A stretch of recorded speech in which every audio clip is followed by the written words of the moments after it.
दोस्तों, हम गंगोत्री के रास्ते पर आने वाले स्थानों के बारे में वीडियो बना रहे हैं। पिछली वीडियो में हमने हर्सिल के बारे में बात की थी और उसके आसपास जो स्थान आते हैं उनको भी हमने लपेटा था, मतलब कि उनके बारे में भी डिटेल दी थी, जैसे गंगनानी, मुखबा, बगोरी, धराली, सत्तल झील, लंका पुल, गरतांगली, नेलांग घाटी, भैरव घाटी और गंगोत्री नेशनल पार्क। आज की इस वीडियो में हम क्या देखेंगे, तो इसमें हम देखेंगे मनेरी, भटवाड़ी और बरसू, इन सब के बारे में जानेंगे। साथ ही साथ जो आसपास के स्थान आते हैं ना, जैसे खेड़ी वाटरफॉल, पायलट बाबा आश्रम, लोहारी नाग, पाला हाइड्रो पावर प्रोजेक्ट और दायरा बुग्याल। तो शुरुआत करते हैं मनेरी से। अब नेशनल हाईवे 34 पर ऋषिकेश से 184 किलोमीटर की दूरी पर है मनेरी। गंगोत्री यहाँ से रह जाता है 83 किलोमीटर आगे की ओर। यहाँ पहुँचना कैसा है, कितना खर्चा आएगा, अगर आपको ये जानना है तो आप हमारी पिछली वाली वीडियो हर्सिल वाली देख लीजिए, क्योंकि ये और हर्सिल जो है एक ही रूट पर है, तो खर्चा भी दोनों का सेम सा ही आएगा। मनेरी उत्तरकाशी जिले में है। अब उत्तरकाशी के बारे में तो आप जानते ही होंगे, अच्छा खासा लंबा चौड़ा शहर है। यहाँ से मनेरी 16 किलोमीटर आगे है। और भाई साहब, उत्तरकाशी से जो आगे का रास्ता शुरू होता है ना, वो सच में कमाल का है। मतलब खूबसूरती वहाँ बेहतरीन है।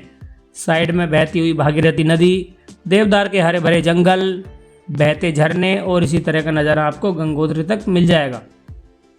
चलिए, बातें तो होती रहेंगी। पहले मनेरी में जो एक अच्छी चीज़ है ना, देखने में बढ़िया लगती है, उसके बारे में बात कर लेते हैं। और ये है सड़क किनारे भागीरथी नदी पर बना हुआ खेड़ी वाटरफॉल। ये इतनी स्पीड से गिर रहा है कि इसके छींटे सड़क तक आ रहे हैं। और अगर आप ज़्यादा देर तक यहाँ पर खड़े रहे तो भैया पानी से पानी पानी हो जाओगे। अंदाज़ा लग गया होगा आपको कि इसकी क्या पावर है, जब सड़क तक इसका पानी आ रहा है। तो भैया इसके पास जाकर नहाई ना करें, मतलब कि नहाने की कोशिश ना करें, वरना खोपड़िया की जो आपकी खोपड़ी उसकी जय हो जाएगी। और फिर गंगोत्री जाने की भी जरूरत ना है, क्योंकि गंगोत्री जाते हैं लोग बाग गंगा जी से मिलने, और गंगा जी आती हैं स्वर्ग से। अब जब यहीं अगर आप इस झरने में चले गए नहाने, तो यहीं से आप स्वर्ग सिधार जाओगे और गंगा जी के दर्शन वहीं हो जाएंगे। खैर, ये तो मजाक था, पर यार मजाक मजाक में ना आप इसे हल्के में मत ले लेना, क्योंकि यहाँ लिखा भी हुआ है कि नदी का जल स्तर किसी भी समय घटिया बढ़ सकता है, जिससे कि जान और माल की हानि हो सकती है। अतः आपसे निवेदन है कि नदी से उचित दूरी बनाए रखें। ये यहाँ पर लिखा हुआ है बोर्ड पर। दोस्तों, ये कोई नेचुरल वाटरफॉल नहीं है। ऐसा नहीं है कि पहाड़ों से निकल कर आ रहा हो कहीं से। दरअसल यहीं पास में एक मनेरी भाली हाइड्रो इलेक्ट्रिक प्रोजेक्ट, मतलब डैम है यहाँ पर, जहाँ से बिजली बनती है। अब डैम है तो भैया पानी तो जमा हो ही जाएगा। जब ये पानी ज़रूरत से ज़्यादा हो जाता है तो उसे कहीं ना कहीं से तो निकालना पड़ेगा ना, क्योंकि अगर ज़्यादा पानी हो गया तो डैम को खतरा हो जाएगा, जिससे कि आसपास वाले जो गांव हैं उनको भी दिक्कत होगी। तो उसी एक्स्ट्रा पानी को निकालने के लिए डैम से यहाँ इस वाटरफॉल तक जो है सुरंग बनाई गई है। सुरंग से बांध का जो ओवरफ्लो होने वाला पानी है ना, वो इसी सुरंग से होकर वाटरफॉल के रूप में यहाँ से निकल जाता है और ये बनता है खेड़ी झरना। मतलब ये जो पानी निकल रहा है ना, वो बांध का एक्स्ट्रा पानी है। समझ गए भाई साहब या नहीं?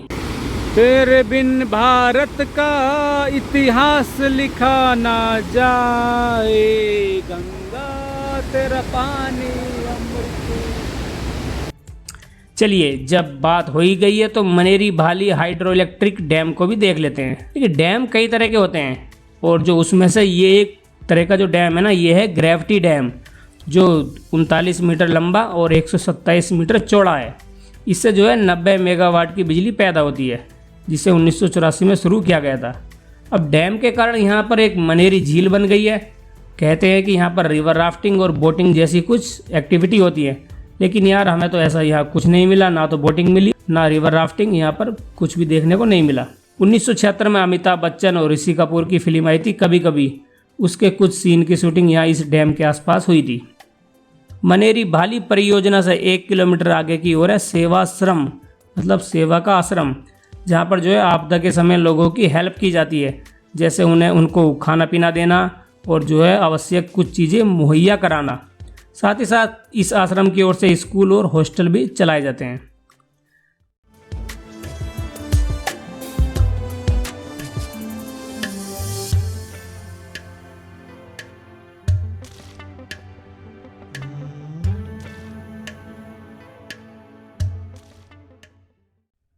मनेरी से 8 किलोमीटर आगे जो है सड़क किनारे सेंज कुमाल्टी गांव में एक पायलट बाबा का आश्रम है। कायाकल्प पीठ नाम से प्रसिद्ध इस आश्रम में जो है काफ़ी सारी मूर्तियां हैं, जैसे भगवान गणेश जी, शिव जी, काली देवी, हनुमान जी, भगवान राम, सीता जी, लक्ष्मण, शनिदेव, सप्तऋषि, ब्रह्मा, विष्णु, महेश, महात्मा बुद्ध, राधा कृष्ण, भागीरथी, माता रानी, नंदी, नारद मुनि और पायलट बाबा सहित यहाँ काफ़ी सारी मूर्तियाँ आपको देखने को मिल जाएंगी। आश्रम में अगर आप चाहें तो योग और प्राणायाम भी कर सकते हैं। पायलट बाबा का जो पहला नाम था वो था कपिल सिंह, जिनके बारे में कहा जाता है कि पहले ये भारतीय वायुसेना के लड़ाकू विमान के पायलट थे, जिन्होंने 1962 भारत चीन युद्ध और 1971 भारत पाकिस्तान युद्ध में जो है भाग लिया था। बाद में वो नौकरी छोड़कर आध्यात्मिक गुरु बन गए। पायलट बाबा को ज़मीन के अंदर, पानी के अंदर एवं एयर टाइट गिलास, मतलब जहाँ ऑक्सीजन नहीं होती वहाँ पर जो है समाधि लगाने के लिए जाना जाता है। उन्होंने कई देशों में 100 से ज़्यादा समाधियाँ लगाई, जिस कारण वो वर्ल्ड में फेमस हो गए और दुनिया भर से विदेशी नागरिक उनके शिष्य बन गए। इनके जो हैं और भी आश्रम हैं, जैसे हरिद्वार में, नैनीताल और इसी तरह के उत्तराखंड में और भारत के अन्य जगह पर भी इनके आश्रम आपको देखने को मिल जाएंगे, जहाँ पर भारतीयों के साथ साथ विदेशी नागरिक भी खूब आते हैं।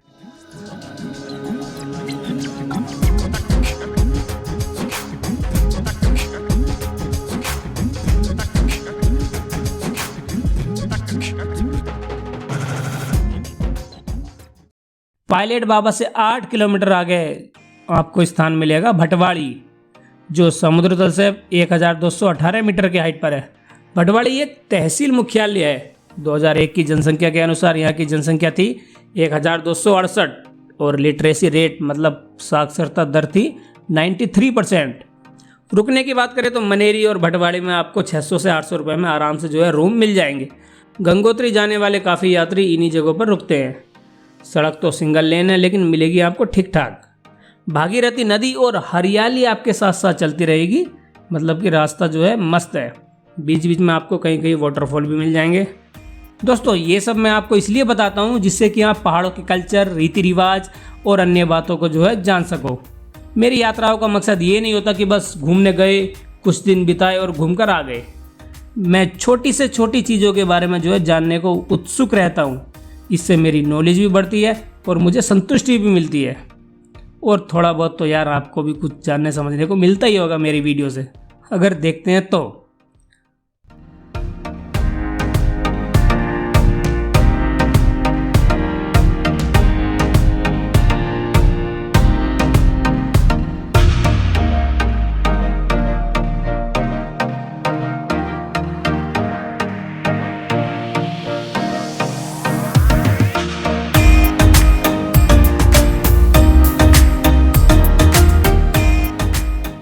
थोड़ा सा अगर आप और बढ़ोगे, भटवारी में ही जो है आपको ये मिल जाएगा लोहारी नाग पाला हाइड्रो पावर प्रोजेक्ट का अधूरा काम। अब ये अधूरा क्यों है, पूरा क्यों नहीं हो सका, इसके बारे में बात कर लेते हैं। यहाँ लोहारी नाग पाला जगह पर जो है भागीरथी नदी पर डैम बनाया जाना था, जिससे जो है कुल मिलाकर 600 मेगावाट की बिजली यहाँ पर बनती। तो भैया क्या था, 2004 में जो है इसको बनाने का काम शुरू हो गया। धीरे धीरे काम होता रहा और 771 करोड़ रुपए से करीब 40% डैम का काम पूरा हो चुका था और 60% अभी बाकी था। लेकिन पर्यावरण मुद्दों को लेकर कुछ पर्यावरणविदों और सामाजिक संगठनों ने इसका घोर विरोध करना शुरू कर दिया कि इससे ये नुकसान होगा या वो नुकसान होगा। IIT कानपुर के प्रोफेसर GD अग्रवाल जो है इसके विरोध में आमरण अनशन पर बैठ गए। लंबे विरोध के बाद जो है अंततः सरकार झुक गई और 2010 में इस परियोजना को कोर्ट के आदेश पर बंद कर दिया गया। ये जो सुरंग बनाई गई थी ना, वो इसी लोहारी नाग पाला जल विद्युत परियोजना के लिए ही थी। अब जब काम बंद हो गया तो इनका क्या काम, ये वीरान हो चुकी हैं। लेकिन अब सुनने में आ रहा है कि यहाँ पर डैम की ज़रूरत और रोजगार को देखते हुए इस पर दोबारा काम शुरू हो सकता है, बशर्ते कि कोर्ट इसकी परमिशन दे दे। क्या कहते हो दोस्तों, वीडियो की लंबाई थोड़ी और बढ़ाई जाए? खैर मन तो नहीं था, मैं सोच रहा था कि यहीं पर वीडियो को जो है फिनिश कर दूं, लेकिन हमें बाद में ऐसी जानकारी मिली जो कि आपको भी जाननी चाहिए। और वो बात है भटवाड़ी गांव से 11 किलोमीटर आगे बारसू गांव के बारे में। ये मेन रोड पर नहीं है, उससे थोड़ा जो है साइड में है। ये गांव अपने आप में जो है कमाल है। अब वो कमाल इसलिए नहीं कि यहाँ पर 160 परिवार रहते हैं, कमाल इसलिए क्योंकि इन 160 परिवारों में से किसी ने भी आज तक यहाँ गांव से पलायन नहीं किया है। मतलब कि वो रोजगार की तलाश में गांव को छोड़कर नहीं गए, वो यहीं के यहीं है। अब आप बोलोगे कि यार इसमें क्या बड़ी बात है। रे भैया की बात, आप तो पहाड़ों पर घूमने जाते हो, कुछ दिन बिताकर जो है वापस आ जाते हो, लेकिन यार पहाड़ों में रहने वाले लोगों की ज़िंदगी इतनी आसान नहीं है। वो बदलते मौसम, बेरोजगारी और भी उनके पास बहुत सारी ऐसी समस्याएं होती हैं जिनसे वो रोज़ाना लड़ते हैं। मजबूर होकर नौकरी की तलाश में वो अपना गांव छोड़कर किसी शहर में चले जाते हैं। वो आपने गाना सुना होगा ना,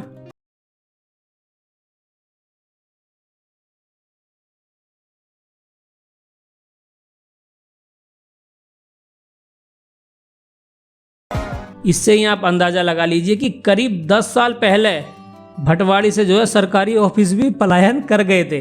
मतलब कि जब सरकारी ऑफिस भी छोड़कर चले गए तो भैया ये तो बेचारे आम लोग हैं, लेकिन बरसू गांव के लोगों ने ऐसा नहीं किया। वो आज भी सारे के सारे यहीं हैं, जबकि यहाँ 8वीं कक्षा से आगे का कोई स्कूल नहीं है।